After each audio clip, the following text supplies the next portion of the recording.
ni Santa Maria Salome. At mayroon din mga babae na nagsisilanaw mula sa malayo. Nasa mga yaoy na naroon kapwa si Maria Magdalena at si Maria ang inang ni Santiago at ni Juan at si Salome.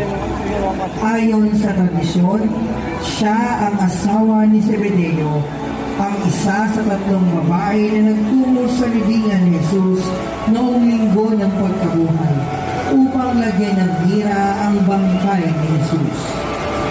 Ang imaheng ito ay nasa pangangalaga ng napalan tanin. Santa Maria Salome.